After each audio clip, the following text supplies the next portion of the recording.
Salam damai sejahtera Bapak Ibu, saudara-saudari sekalian yang saya kasihi. Terima kasih sudah berkenan bergabung bincang-bincang di channel Apologet Murtadin Perlu Tahu ini. Sharing ke 116 dengan topik Allah ada berapa? Allah ada berapa?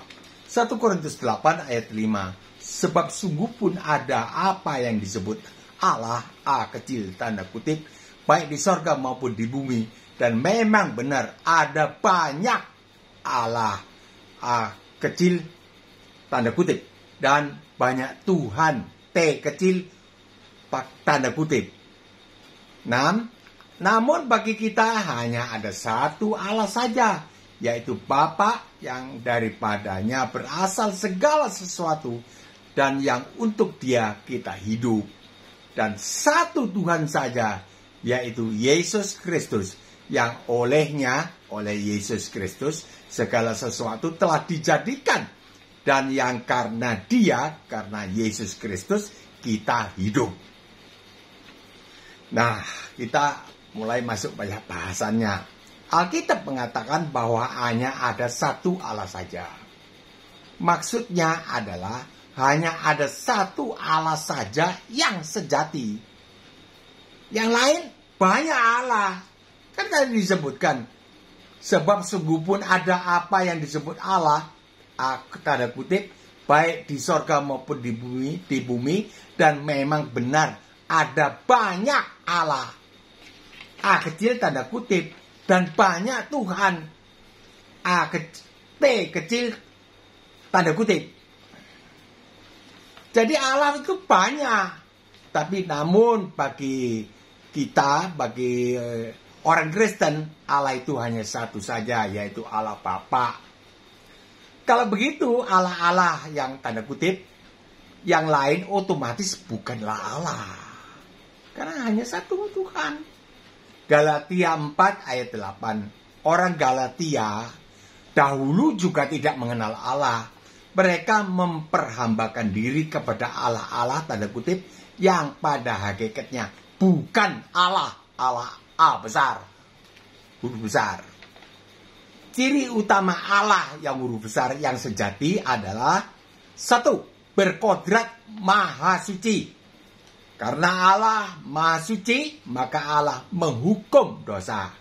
Roma 8 ayat 3. Sebab apa yang tidak mungkin dilakukan oleh hukum Taurat, karena tak berdaya oleh daging, telah dilakukan oleh Allah dengan jalan mengutus anaknya sendiri di dalam daging yang serupa dengan daging yang dikuasai dosa. Karena dosa, Allah telah menjatuhkan hukuman atas dosa di dalam daging Yesus Kristus yang tidak berdosa.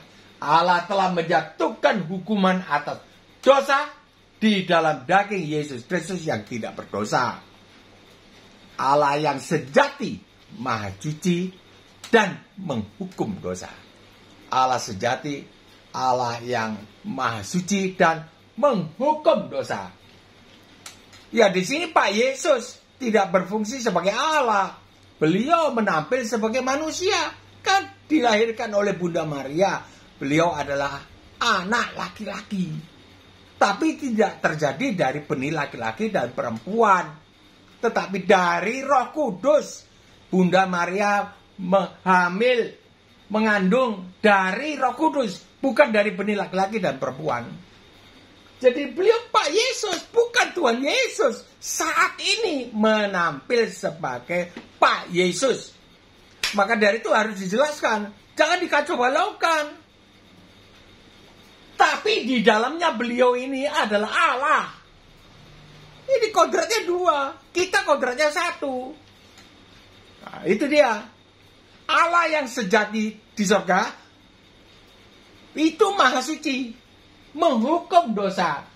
Menghukum dosa di atas daging yang tidak berdosa, yaitu dagingnya Yesus Kristus, Pak Yesus. Kenapa tidak berdosa? Karena beliau tidak terjadi dari benih laki-laki dan perempuan, tetapi dari Roh Kudus.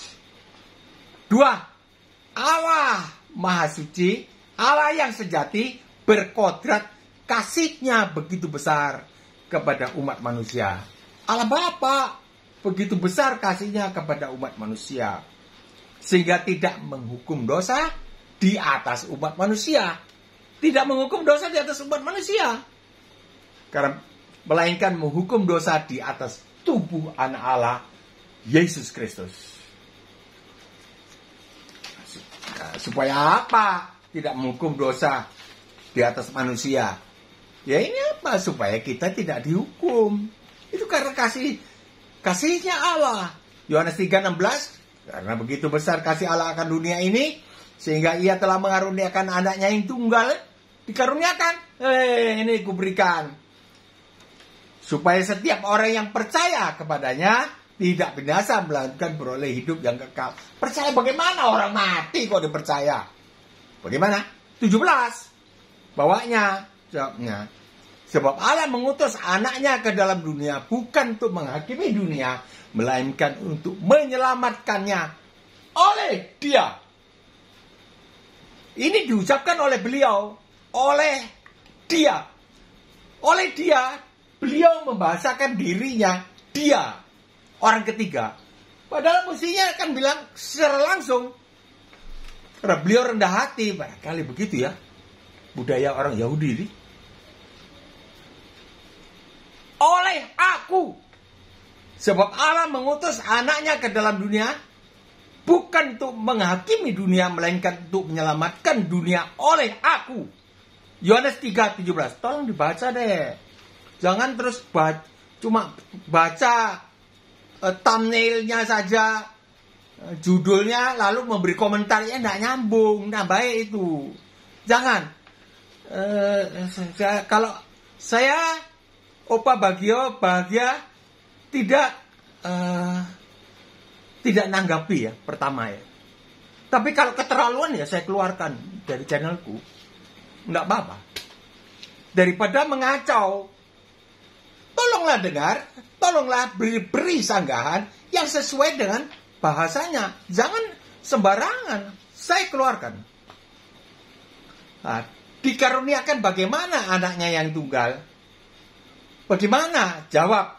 Dia dikaruniakan untuk menggantikan tempat umat manusia dijatuhi hukuman yang seharusnya dijalani oleh umat manusia. Dia, Yesus Kristus, dikaruniakan untuk menggantikan tempat umat manusia dijatuhi hukuman yang seharusnya dijalani oleh umat manusia. Kalau tidak digantikan, umat manusia harus menjalani hukumannya karena dosa-dosanya. Tapi karena begitu besar kasih Allah akan isi dunia ini, sehingga dikaruniakannya anaknya. Anaknya ya dirinya sendiri. Allah Bapa itu. Lah kalau Allah Bapa jadi orang di atas kosong, tidak. Allah kan ada di mana-mana. Waktu berhadapan dengan Filipus, kamu tidak percaya kah? Aku di dalam Bapa, Bapa di dalam aku. Kalau kau sudah melihat aku, kau sudah melihat Allah Bapa itu. Itu di Yohanes 14. Kau sudah melihat Bapa itu. Di Markus 2 ayat 10. Supaya kamu tahu bahwa anak manusia. Nah, itu anak manusia membahasakan dirinya sebagai orang ketiga. Padahal kalau mau langsung, supaya kamu tahu bahwa aku adalah Allah yang berkuasa mengampuni dosa. Allah sendiri, tapi menampil sebagai manusia. Lah, ya sorry ya. Ya bodoh sekali ya, sudah ulang-ulang dikasih tahu. Bahwa beliau bertindak sebagai manusia, bukan sebagai Allah. Bukan sebagai Tuhan di atas kayu salib. Bukan. Sebagai orang. Ya dibilang ya konyol lah, bodoh lah, loyo lah, tak berdaya. Bukan Tuhan orang Kristen tak berdaya. Nanti pada hari ketiga setelah di dalam kubur, berdaya enggak? Mana ada nabi seperti beliau? Beliau bukan nabi. Bertindak sebagai manusia tak berdosa. Ya sebagai nabi, sebagai guru, sebagai imam besar. Sebagai domba jantan juga. Sebagai domba Paskah. Terus yang baru tadi saya keluarkan. Ya 3 orang, saya tidak bisa. Kalau dia mengacaukan channelku, ku keluarkan. Terpaksa. Saya suka damai-damai ya. Saya tidak suka berkelahi. Kalau bertanyalah. Kalau dari agama lain, bertanya lebih cocok. bukan mencela-mencela. Seperti orang Kristen tidak berani, atau memang Tuhan Yesus sudah larang, jangan mencela. Kalau mencela-mencela, bagaimana itu di televisi di Arab itu? Muter-muter, itu kan sudah mencela-mencela. Tidak boleh. Diam, tutup mulut, jangan melawan. Tapi kalau keterlaluan, saya keluarkan. Saya berhak. Dan channelku ini. Ayat 17, sebab Allah telah mengutus aku ke dalam dunia bukan untuk menghakimi dunia. Yesus Kristus diutus ini pada saat tahun 33. Diutus bukan untuk menghakimi dunia, melainkan untuk menyelamatkan dunia oleh aku. Itu kalau direct sentence. Jadi tolonglah kita kerjasama lah. Seperti ini dengan tangis dan air mata ini. Ini khotbah ini bukan main-main. Inilah yang dimaksud dengan kalimat dikaruniakannya anaknya yang tunggal untuk menyelamatkan dunia. Yaitu anak Allah Yesus Kristus. Allah tidak beranak dan tidak beranak. Ya udahlah, menurut agamamu ya silakanlah. Tidak beranak, memang beliau tidak diperanakan. Mana Allah Bapa itu kan laki-laki. Tidak beranak. Tapi bisa punya anak kan. Namanya Allah.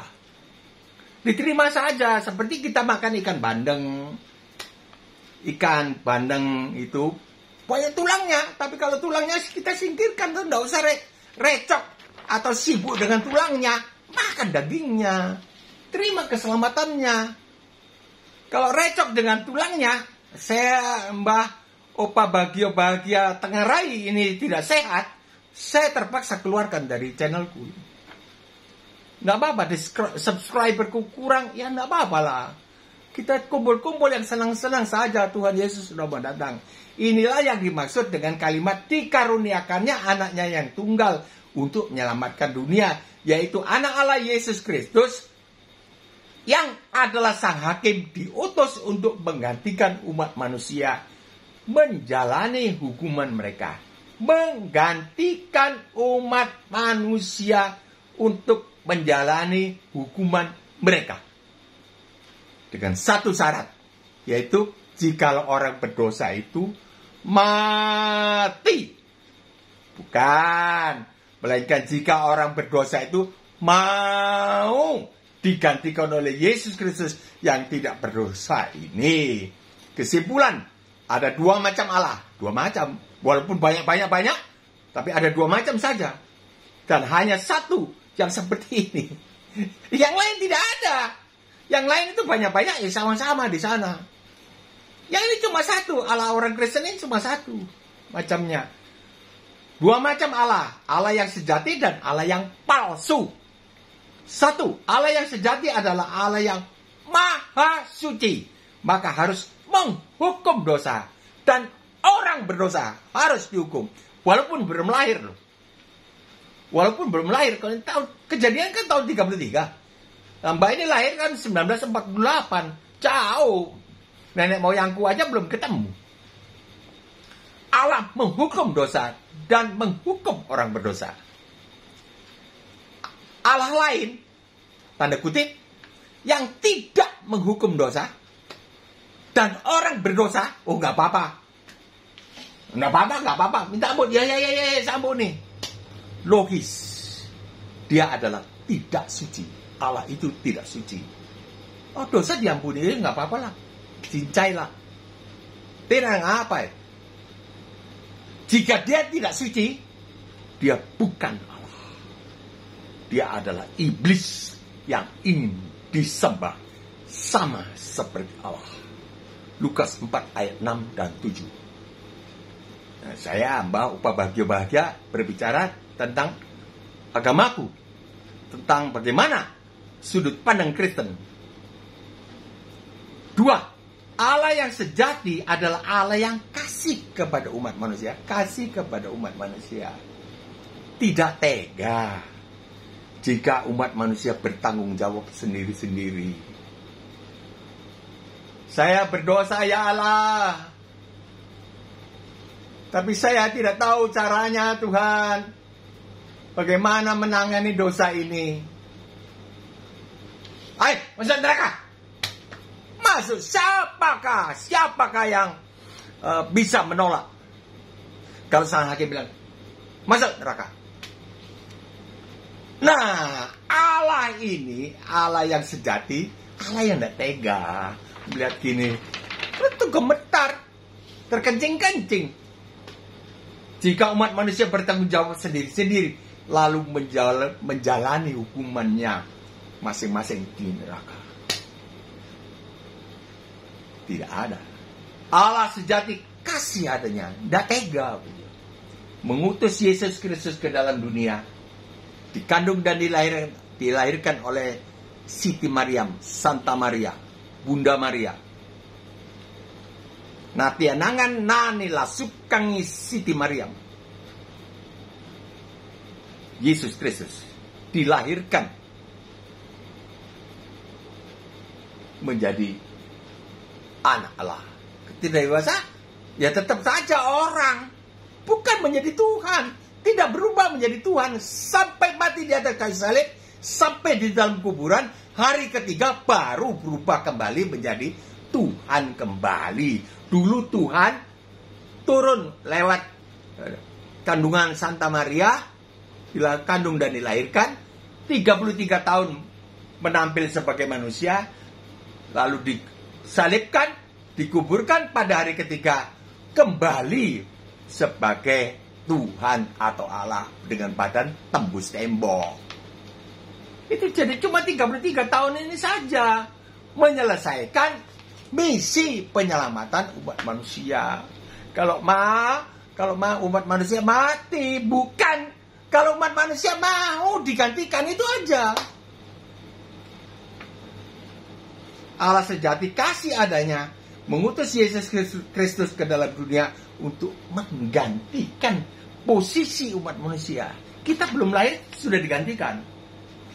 Kita mendengar berita, kau sudah digantikan waktu itu. Yesus Kristus wafat di atas kayu salib menggantikan kau. Oh ya, saya mau deh, gantikan saya. Itu maksudnya.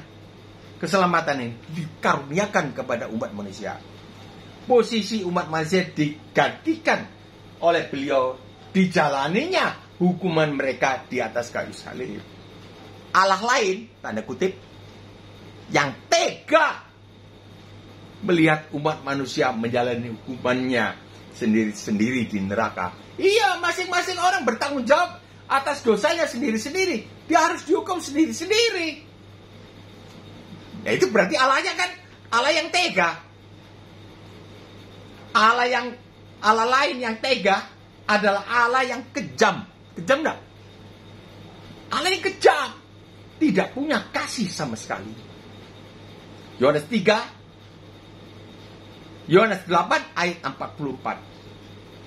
Iblislah yang menjadi bapakmu, dan kamu ingin melakukan keinginan-keinginan bapakmu. Ia adalah pembunuh manusia sejak semula dan tidak hidup di dalam kebenaran, sebab di dalam dia tidak ada kebenaran. Apabila ia berkata dusta, ia berkata atas kehendaknya sendiri, sebab ia adalah pendusta dan bapa segala dusta. Iblis. Jadi ada dua, Allah sejati, Allah yang Maha Kudus, menghukum dosa. Namun beliau adalah Allah yang kasih adanya.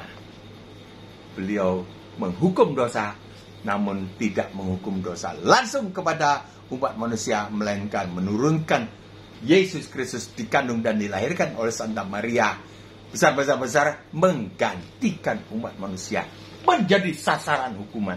Ya betul, disebut tumbal. Iblis memakai istilah ini. Orang sebut selamatan. Kan ada tumbalnya. Kambing jantan. Kambingnya mesti jantan, tidak mungkin betina. Karena niru. Gitu. Dewasa, jantan, dewasa, tak bercacat. Jadi paling baik di antara kambing-kambing yang dijual. Itu. Tolak bala. Bala, cilaka datang. Ya celakanya itu diancamkan saja. Kemudian, Bagaimana tolaknya ini? Ada pengancaman bala. Ini biasanya berhubungan dengan tukang ramal. Begini kau bangkrut 3 kali.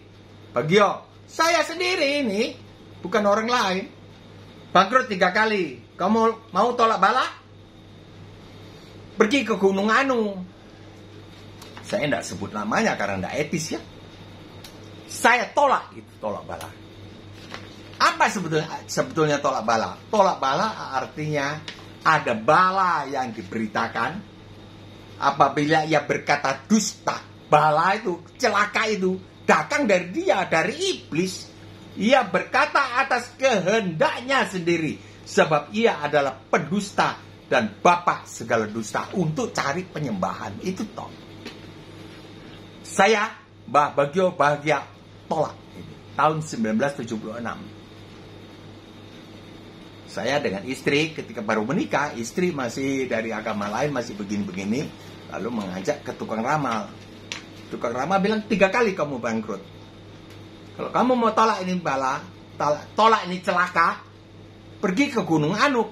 Di sana potong kambing jantan, dewasa dan tidak bercacat, paling baik.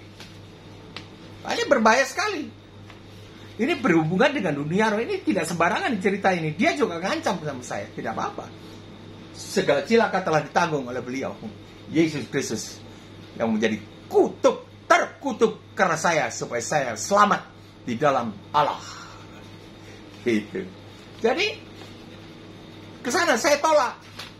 Dalam 30 tahun 3 kali bangkrut. Sampai anak pertama aku goyang-goyang di perut. Semua anak goyang di perut. Bukan goyang sembarang goyang. Ibunya lapar, anak di dalam perut lapar. Beratku turun 11 kilo. Celana sudah dikancing, tetap masih melorot. Bukan lain dasar, saya tidak sadar kalau itu bangkrut pertama. Nah, sampai di sini dulu. Saya mohon pamit undur diri. Insya Allah kita masih diberi kesempatan jumpa lagi. Kepada mereka yang masih belum percaya, kiranya Allah Bapa menarik mereka beserta keluarganya datang kepada Tuhan Yesus dan percaya kepada Tuhan Yesus Kristus, menyerahkan diri kepada Tuhan Yesus Kristus, diselamatkan, dan Tuhan sertakan pula berkat jasmani ekonomi yang berkecukupan di dalam nama Tuhan Yesus Kristus. Amin. Tulislah komentar, pertanyaan atau sanggahan berdasarkan Alkitab, tapi dengerin dulu ininya. Jangan memberi komentar yang tidak nyambung, lalu cuma berolok-olok saja, menista agama Kristen. Tidak cocok. Bahkan dengan menista itu, ya memberi satu gambaran bahwa yang disembah itu memang jelas bukan Allah. Kalau Allah yang disembah, tentu berkata-kata dengan sopan. Itu kan, dengan sopan. Bukan mau membunuh orang begitu. Menista agama lain tidak cocok. Itu bukan ciri agama yang baik. Bagikanlah video ini kepada keluarga agar sama-sama selamat. Tekanlah subscribe. Anda akan selalu dikirim video yang baru. Sampai jumpa besok atau lusa. 10 menit saja atau bahkan diusahakan kurang dari itu. Insya Allah. Salam damai sejahtera.